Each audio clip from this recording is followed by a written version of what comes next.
a la entrevista. Sí, habíamos dicho que el 14 de noviembre fue el Día Mundial de la Diabetes y por eso vamos a hablar de esta enfermedad crónica. En Estrategia Salud y Ambiente. En Estrategia Salud y Ambiente entrevistamos al doctor José Luis Hipólito. Él es médico cardiólogo, presidente y fundador de GLEC, Grupo Latinoamericano de Enfermedades Crónicas. Buenas tardes, José Luis. Gracias por esta comunicación. Te saludamos Gabriela Ensink y Elisa Soto acá en Estrategia Salud y Ambiente. ¿Cómo estás? Hola, buenas tardes, Gabriela, Elisa y a la numerosa audiencia de Radio Sónica. ¿Cómo les va? Muy bien, gracias José Luis por tu tiempo. Estamos con la expectativa de poder entrevistarte porque, como bien decía acá mi compañera, el 14 de noviembre, es decir, hace un par de días, fue el día de concientización contra la diabetes, una enfermedad crónica, y bueno, querríamos un poco que nos comentes, quizá muy por arriba, por qué se la considera una enfermedad crónica y bueno, y qué es lo que, digamos, cuáles son las herramientas que uno puede darle a una persona con una enfermedad crónica para ir sobrellevándola.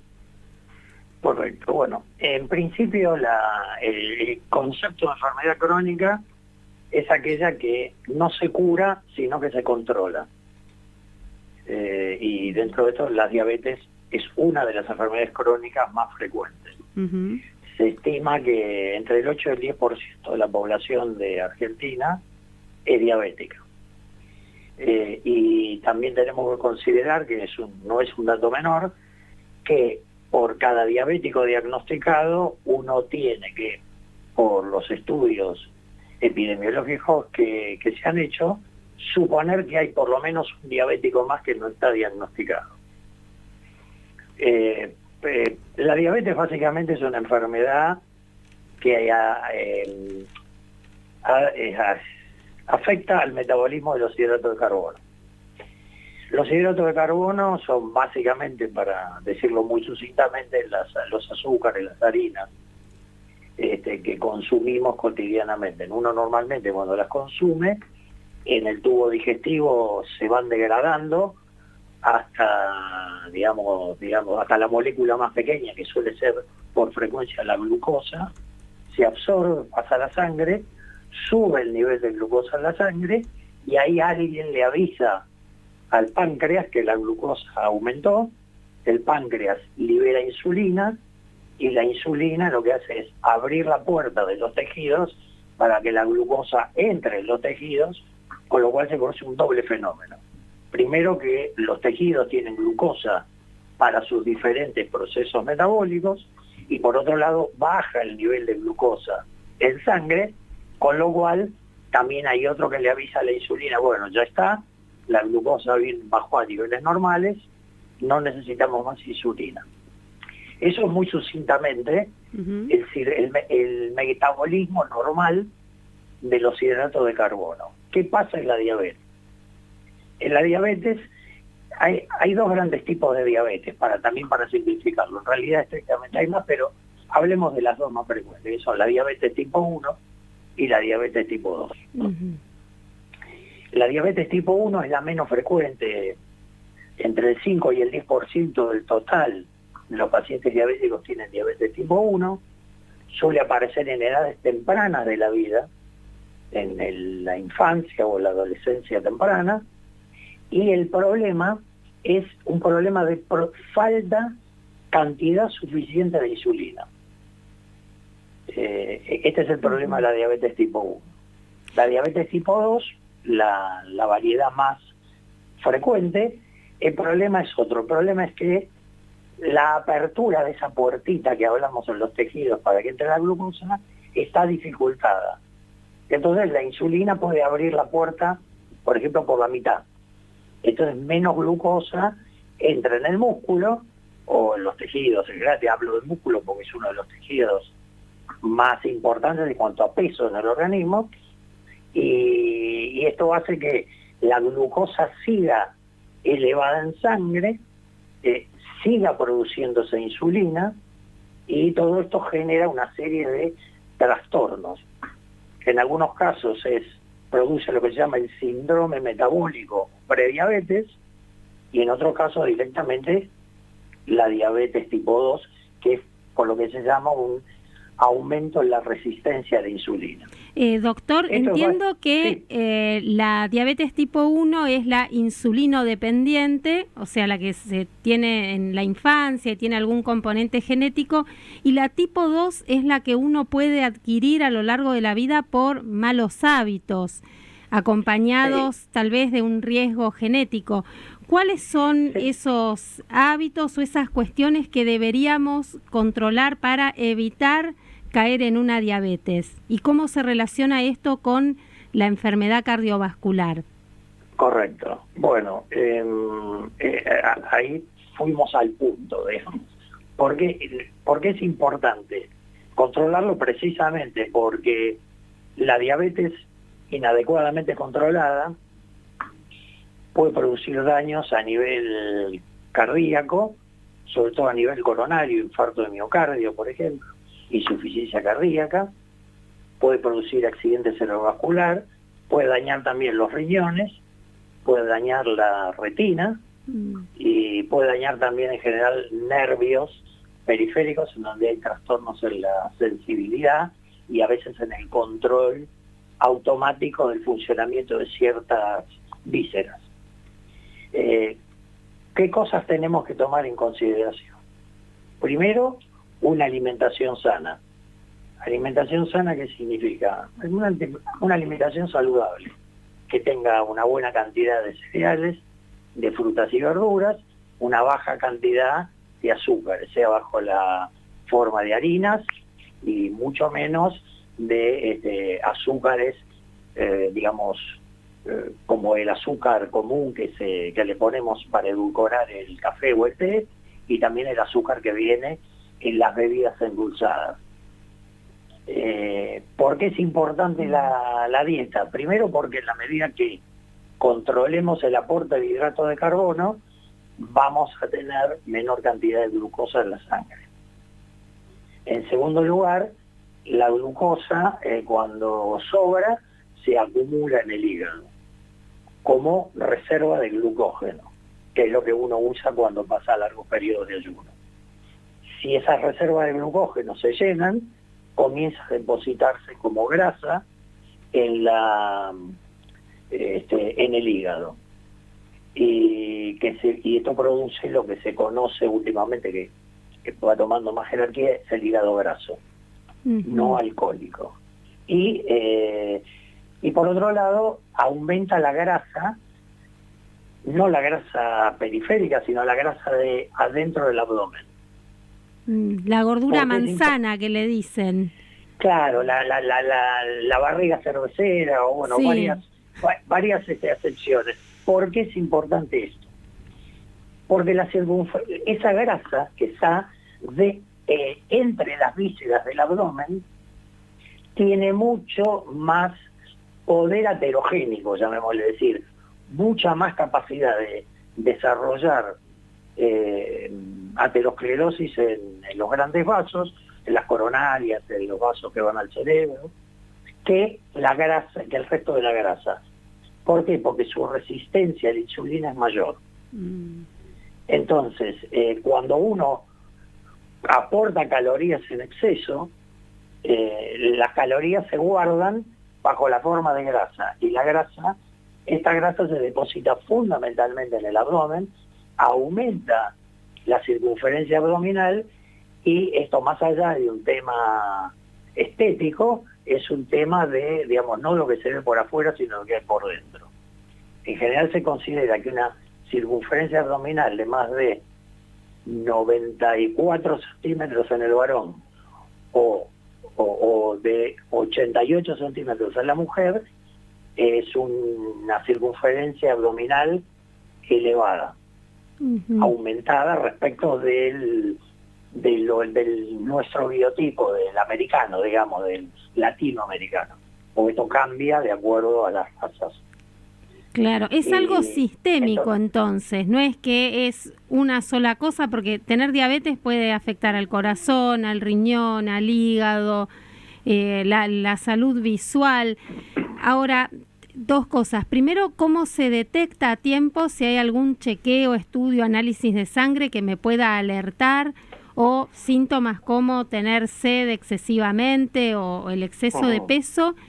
Y después, ¿cómo se trata esto que requiere un cambio de hábitos de vida más allá de la medicación? Correcto. Hábitos de vida es la expresión clave, diría yo. ¿Cómo se detecta? Uno tendría que empezar a investigar primero aquellos pacientes que se consideran de más alto riesgo. ¿Cuáles son? Por ejemplo, pacientes hipertensos, pacientes que tienen exceso de peso, pacientes con grasas altas en la sangre. Estos son pacientes que uno debiera de por sí evaluar. Y por otro lado también tenemos la historia familiar. Por ejemplo, diabéticos en la familia directa, digamos, padres, tíos, hermanos. Si es una mujer que estuvo embarazada e hizo diabetes durante el embarazo, que es lo que nosotros los médicos llamamos diabetes gestacional, esto también aumenta el riesgo de desarrollar diabetes fuera del embarazo. Teóricamente, en muchos casos, la diabetes gestacional, una vez que se produce el parto, se acomoda la situación y el metabolismo de los hidratos de carbono retorna a la normalidad. Sin embargo, en un porciento que va entre el 25 y el 50% de las mujeres que han tenido diabetes gestacional terminan teniendo diabetes del adulto, que es la del tipo 2. Entonces, estos grupos de riesgo son los que uno debiera investigar. ¿Cómo? Bueno, primero evaluando la presión arterial, la circunferencia abdominal, que ya dimos los valores máximos, los niveles de triglicéridos, sangre, si son mayores de 150 miligramos por decilitro, eso debe llamar la atención, y el valor del colesterol bueno, del HDL. Si el colesterol bueno es bajo, lo cual significa menos de 40 en el varón, menos de 50 en la mujer, debe también llevar a investigar el metabolismo de los hidratos de carbono, tener un valor, sea de glucosa en ayunas, puede ser glucosa después de comer, 2 horas después de finalizada la comida, o la típica prueba de tolerancia a la glucosa, que se le da a tomar 75 gramos de glucosa y se miden los valores de glucosa en sangre, generalmente a la media hora, a la hora y a las 2 horas de la toma de esa cantidad de glucosa. Todo esto es análisis clínico, un análisis de sangre y orina para básicamente sí, porque la definición de diabetes es glucosa en ayuna más de 126 miligramos por decilitro en 2 valores separados por lo menos una semana.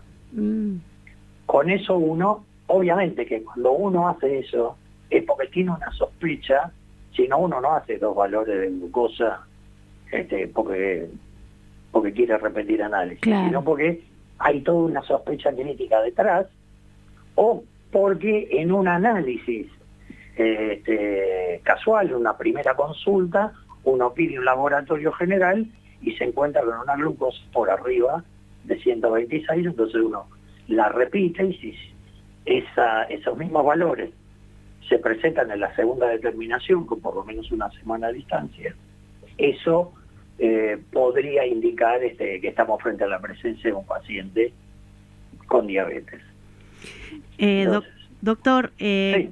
Digamos, esto de los factores de riesgo, que ya los mencionó, en realidad atraviesan la sociedad. ¿A qué me refiero? A todas las edades. ¿Cuál es la realidad con respecto a los niños y a los adolescentes? Que imagino cada vez se ve más obesidad por lo pronto, más sedentarismo. Exactamente. Bueno, se está viendo en general en casi todas las sociedades, tanto orientales como occidentales, un incremento muy acelerado de la cantidad de pacientes diabéticos. Y este crecimiento se debe a 2 motivos. Uno, porque los adultos mayores vivimos más tiempo. Entonces, bueno, como vivimos más tiempo, somos más personas con diabetes que habitamos la Tierra. Pero por otro lado, se está diagnosticando diabetes en edades cada vez más jóvenes. Y el factor que se encontró asociado muy fuertemente con este tema es la obesidad, o sea, el exceso de peso, porque exceso de peso es sobrepeso u obesidad, dependiendo de la magnitud. Pero digamos, el exceso de peso está fuertemente asociado con la probabilidad de desarrollar diabetes. Entonces, y en ese exceso de peso intervienen varios factores. Interviene los hábitos alimentarios, en donde hay hoy mucho consumo de bebidas azucaradas, de alimentos con azúcar, por ejemplo, los cereales azucarados, los golosinas, que por otro lado, no solamente es la cantidad de azúcar que aportan, sino que son en general azúcares bastante sencillos en su estructura, que se absorben rápidamente y que hacen que el pico de glucosa sea más alto y por ende la producción de insulina también más alta. Todos estos factores a lo largo del tiempo con mayor probabilidad pueden llegar a desarrollar diabetes. Y también hay otro tema, que es el sedentarismo. Hay mucho consumo de internet, redes sociales y menos vayamos a correr con la pelota, vamos a jugar al fútbol o vamos a jugar a otro deporte, pero menos actividad física y más sedentarismo. Entonces esto hace también que colabora junto con un hábito alimentario inapropiado, una menor actividad física que hace que la sumatoria de ambos termine en un mayor exceso de peso, con lo cual mayor probabilidad de desarrollar diabetes. Y en los niños y adolescentes, cuanto más tempranamente se desarrolla la diabetes, peor pronóstico tiene, porque durante más años van a ser diabéticos. Entonces la probabilidad de presentar complicaciones es más alta y la probabilidad de que estas complicaciones se presenten más tempranamente en la vida es mayor también, lo cual afecta fundamentalmente a la calidad de vida, porque no es lo mismo vivir bien, vivir más o menos, que vivir mal. Sin duda. Seguro. Doctor, muy claro hasta ahora, y queríamos para finalizar que nos cuente un poco de qué se trata el GLEC, el Grupo Latinoamericano de Enfermedades Crónicas, a qué tipo de pacientes están dirigidos y si hacen alguna actividad en particular para sobrellevar estas enfermedades. Correcto. Bueno, gracias por la oportunidad que me das de comentar lo que hace, qué es y cómo trabajamos en GLEC. GLEC es una asociación civil, es decir, sin fines de lucro, que nuestra misión es acompañar activamente al paciente a lo largo de su camino de la enfermedad crónica, para mejorar su calidad de vida. Digamos, ¿qué es lo que percibimos quienes trabajamos en GLEC? Que la mayoría de nosotros somos médicos y hemos tenido una mayor o menor trayectoria en la actividad asistencial, es que el tiempo de la consulta es un tiempo breve, en donde de pronto el médico no tiene tiempo para hablar de todo y el paciente no tiene tiempo para comentar todo. Y las consultas, en general, en un paciente estable, van entre 1 mes y medio, 2 meses. Entonces, primero, cuando le dan el diagnóstico, el paciente necesita procesar el diagnóstico. Sí. Y cuando uno tiene una enfermedad crónica, lo primero que tiene que hacer es el duelo de la pérdida de parte de su salud, porque ahora tiene una enfermedad crónica. Y después tiene que aprender a convivir con esa enfermedad crónica. Y esta convivencia es como la convivencia entre los individuos. Bueno, tenemos que tratar de tener una convivencia armónica para que sea de mejor calidad. Y una de las grandes cosas que necesitan los pacientes es ser escuchados, y nosotros le prestamos el oído porque hablamos con ellos una vez por semana en general, le preguntamos cómo va el tratamiento, si tuvieron algún problema, si lo están cumpliendo adecuadamente, si notaron algo raro, si hubo algún fenómeno en su vida personal, familiar, laboral, que pueda estar interfiriendo con el tratamiento, con la enfermedad, y de esa manera tratamos de acompañar para escuchar, contener, darle una respuesta dentro de lo que nosotros podemos. Nosotros no tratamos a los pacientes, pero sí conocemos cómo se los trata y que por qué camino debiera seguir las cosas. Cuando uno percibe que hay algo que no está adecuadamente estabilizado, le sugerimos que se contacte con su médico de cabecera para que le comente esto que habló con nosotros. Si el médico de cabecera quiere hablar con nosotros, con todo gusto, y si no, por lo menos que levante la banderita que hay algo que no está funcionando bien. Doctor, este es un camino largo. Sin duda. Perdón, para cerrar, este es un camino largo, no libre de obstáculos. Y la idea es acompañarlos para que esos obstáculos los ayudemos no se los quitemos por ellos, se los ayudemos a los pacientes a que los quiten. Bueno, doctor, muchísimas gracias. La verdad que muy interesante y buenísimo. Y felicitaciones por la iniciativa, porque la verdad, tal cual usted señalaba al principio con respecto a las enfermedades crónicas, es cierto que muchas veces hay médicos que diagnostican una enfermedad crónica y falta esto, ¿no? De contemplar que realmente es perder parte de la salud hasta el último día de vida que uno tenga. Entonces, creo que es una tarea muy, muy positiva, muy loable y bueno, en buena hora van surgiendo varios GLECs, ojalá haya más. Así es que felicitaciones también por eso, doctor. Muchísimas gracias y muchas gracias por esta posibilidad que me han permitido para charlar de la diabetes en particular y de GLEC en general. Al contrario, doctor, gracias. Muy buena tarde. Muy buena tarde, igualmente para ustedes. Gracias. Bueno, muy buenas tardes. Estuvimos hablando con el doctor José Luis Hipólito. Él es presidente y fundador de GLEC, Grupo Latinoamericano de Enfermedades Crónicas. Eli, cuando lo googleás aparece enfermedadcrónica.org. También tienen Instagram, Facebook y otras redes sociales como para sumarse y aprender un poco más en esto de las enfermedades crónicas.